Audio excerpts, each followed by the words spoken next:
বাংলাদেশের রাজনীতিতে কয়েক দশক ধরে পরিচিত একটি নাম মির্জা ফখরুল ইসলাম আলমগীর।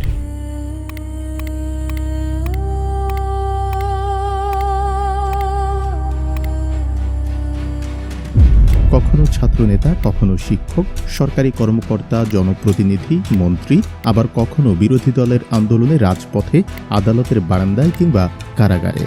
দীর্ঘ এই পথ চলায় বাংলাদেশের রাজনৈতিক ইতিহাসের নানা গুরুত্বপূর্ণ অধ্যায়ের সঙ্গে জড়িয়ে আছে তার নাম। কিন্তু তার পরিচয় শুধু এগুলোতেই সীমাবদ্ধ নয়। তিনি একজন সংগ্রামী মানুষ, নীতির প্রতি অটল এক সৈনিক, আর গণতন্ত্রের জন্য আজীবন প্রতিশ্রুতিবদ্ধ এক ব্যক্তিত্ব। 1948 সালের 26 জানুয়ারি ঠাকুরগাঁওয়ে জন্মগ্রহণ করেন মির্জা ফখরুল ইসলাম আলমগীর। তার বাবা মির্জা রুহুল আমিন ছিলেন আইনজীবী ও রাজনীতিবিদ। সংসদ সদস্য ও মন্ত্রী হিসেবেও দায়িত্ব পালন করেন তিনি। পরিবারের আরও কয়েকজন সদস্য জাতীয় রাজনীতি ও রাষ্ট্রীয় দায়িত্বের সঙ্গে যুক্ত ছিলেন। ফলে ছোটবেলা থেকেই রাজনীতি, রাষ্ট্র ও জনজীবনের আলোচনা মির্জা ফখরুলের বেড়ে ওঠার পরিবেশের অংশ ছিল। পরিবারের সেই রাজনৈতিক পটভূমি তার ভেতরে আদর্শ ও নীতির বীজ বপন করে। উচ্চশিক্ষার জন্য তিনি ভর্তি হন ঢাকা বিশ্ববিদ্যালয়ের অর্থনীতি বিভাগে এবং সেখান থেকে স্নাতক ও স্নাতকোত্তর ডিগ্রি অর্জন করেন। সময়টা ছিল 60-এর দশকের উত্তাল রাজনৈতিক অধ্যায়। সামরিক শাসন বিরোধী আন্দোলন ও ছাত্র রাজনীতিতে সক্রিয় হয়ে তিনি পূর্ব পাকিস্তান ছাত্র ইউনিয়নের সঙ্গে যুক্ত হন। SM হল শাখার সাধারণ সম্পাদক এবং পরে সংগঠনটির ঢাকা বিশ্ববিদ্যালয় শাখার সভাপতি হিসেবে দায়িত্ব পালন করেন। 1969 সালের গণ অভ্যুত্থানেও তিনি সক্রিয় ছিলেন। ছাত্র রাজনীতির কারণে সে সময় তাকে গ্রেপ্তার ও কারাবরণও করতে হয়। তার জীবনে কারাগারের প্রথম অভিজ্ঞতা আসে ছাত্রাবস্থাতেই, যে অভিজ্ঞতা পরবর্তী জীবনে বারবার ফিরে এসেছে।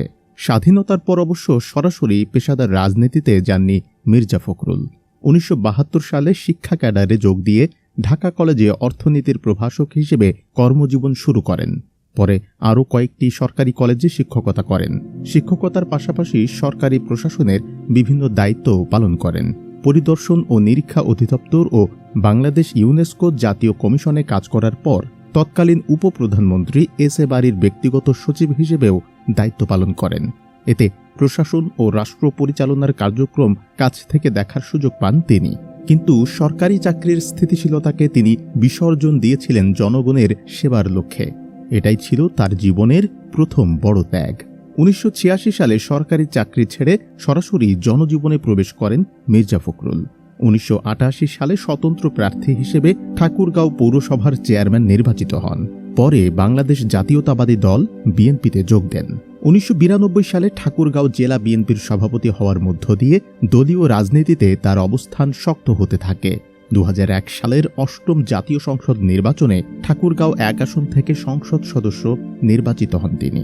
বিএনপি নেতৃত্বাধীন সরকারে প্রথমে কৃষি প্রতিমন্ত্রী এবং পরে বেসামরিক বিমান পরিবহন ও পর্যটন প্রতিমন্ত্রী হিসেবে দায়িত্ব পালন করেন। 2006 সালের পর বিএনপি ক্ষমতার বাইরে গেলে তার রাজনৈতিক জীবনে শুরু হয় নতুন অধ্যায়। সরকারের সাবেক প্রতিমন্ত্রী থেকে ধীরে ধীরে তিনি বিরোধী দলের অন্যতম গুরুত্বপূর্ণ মুখ হয়ে ওঠেন। একটি পরিবর্তন যা তার নীতি ও আদর্শের প্রতি দৃঢ়তার পরিচয় দেয়। 2009 সালে বিএনপির জাতীয় কাউন্সিলে মির্জা ফখরুলকে দলের সিনিয়র যুগ্ম মহাসচিব করা হয়। 2011 সালে মহাসচিব খন্দকার দেলাওয়ার হোসেনের মৃত্যুর পর তিনি ভারপ্রাপ্ত মহাসচিবের দায়িত্ব পান। প্রায় 5 বছর এই দায়িত্ব পালন করার পর 2016 সালের 30 মার্চ তাকে বিএনপির পূর্ণাঙ্গ মহাসচিব করা হয়। এরপর দলের সাংগঠনিক কার্যক্রম, রাজনৈতিক কর্মসূচি এবং সংবাদ মাধ্যমে বিএনপির অবস্থান তুলে ধরার ক্ষেত্রে তিনি অন্যতম প্রধান মুখ হয়ে ওঠেন। তার বিরোধী রাজনৈতিক জীবনের বড় একটি অংশ জড়িয়ে আছে মামলা, গ্রেপ্তার ও কারাবরণের সঙ্গে। 2012 সালে সরকার বিরোধী আন্দোলনের সময় তাকে একাধিকবার কারাগারে যেতে হয়। 2013 সালে নয়াপল্টনে বিএনপির কেন্দ্রীয় কার্যালয়ে পুলিশি অভিযানের সময়ও গ্রেপ্তার হন তিনি। 2015 সালে জাতীয় প্রেসক্লাব এলাকা থেকে আটক হওয়ার পর দীর্ঘ সময় কারাগারে ছিলেন। বন্দী অবস্থায় অসুস্থ হয়ে চিকিৎসাও নিতে হয় তাকে। 2016 সালে বিএনপির পূর্ণাঙ্গ মহাসচিব হওয়ার দিনেও একটি মামলায় তাকে কারাগারে পাঠানো হয়েছিল, যদিও পরে জামিন পান। এ যেন তার জীবনবোধের প্রতিচ্ছবি। যিনি জানেন সংগ্রামের পথে কষ্ট রয়েছে, তবুও পিছপা হননি তিনি। 2018 সালের জাতীয় সংসদ নির্বাচনে বগুড়া ৬ আসন থেকে নির্বাচিত হলেও বিএনপির রাজনৈতিক সিদ্ধান্ত অনুযায়ী সংসদ সদস্য হিসেবে শপথ নেননি তিনি। ফলে পরে আসনটি শূন্য ঘোষণা করা হয়। সরকারি ক্ষমতার লোভকে তুচ্ছ করে তিনি দলীয় সিদ্ধান্তকে প্রাধান্য দিয়েছেন। এটি তার নীতিনিষ্ঠার অন্যতম উজ্জ্বল দৃষ্টান্ত। ২০২২ সালের ডিসেম্বরে ঢাকায় বিএনপির সমাবেশকে কেন্দ্র করে উত্তেজনার মধ্যে মির্জা ফখরুল ও মির্জা আব্বাসকে গ্রেফতার করা হয়। প্রায় ১ মাস পর জামিনে মুক্তি পান তিনি। ২০২৩ সালের ২৮ অক্টোবর ঢাকায় বিএনপির মহাসমাবেশকে কেন্দ্র করে সংঘর্ষের পরদিন আবারও গ্রেপ্তার হন মির্জা ফখরুল। এবার প্রায় ৩.৫ মাস কারাগারে থাকতে হয় তাকে। ২০২৪ সালের ২৬ জানুয়ারি নিজের জন্মদিনটিও কারাগারেই কাটান। একটি দিন যখন পরিবারের সান্নিধ্য ও ভালোবাসা পাওয়ার কথা, সেখানে তিনি ছিলেন সেলের অন্ধকারে। পরের মাসে জামিনে মুক্ত হয়ে আবারও রাজনৈতিক কর্মকাণ্ডে সক্রিয় হন। বারবার কারাগারে যাওয়া, বারবার মুক্তি পাওয়া, আবার নতুন করে লড়াইয়ে নামা, এই চক্রই যেন তার জীবনের অংশ হয়ে দাঁড়িয়েছে। মির্জা ফখরুল ইসলাম আলমগীরের জীবন তাই শুধু একজন রাজনৈতিক নেতার উত্থানের গল্প নয়। ঠাকুরগাঁওয়ের শৈশব থেকে ঢাকা বিশ্ববিদ্যালয়ের ছাত্র আন্দোলন, শিক্ষকের শ্রেণীকক্ষ থেকে সরকারি প্রশাসন, পৌরসভা থেকে জাতীয় সংসদ, মন্ত্রিসভা থেকে বিরোধী দলের রাজপথ, প্রায় প্রতিটি পর্যায়ে পেরিয়েছেন তিনি। কখনো রাষ্ট্র ক্ষমতার অংশ ছিলেন, কখনো সেই ক্ষমতার বিরুদ্ধে আন্দোলনের নেতৃত্বে ছিলেন।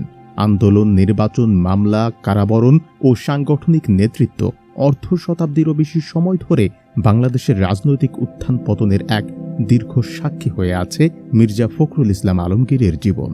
তার রাজনৈতিক জীবনের প্রতিটি পদচারণা যেন এক একটি ইতিহাস, আর তার ত্যাগ ও কষ্ট যেন গণতন্ত্রের জন্য উৎসর্গিত এক জীবন্ত দলিল। যে মানুষটি সুযোগ পেয়ে ক্ষমতার মোহে পড়েননি, বরং নীতি ও আদর্শের পথেই থেকেছেন, সেই মানুষটি আজ বাংলাদেশের রাজনীতির এক অবিসংবাদিত নাম।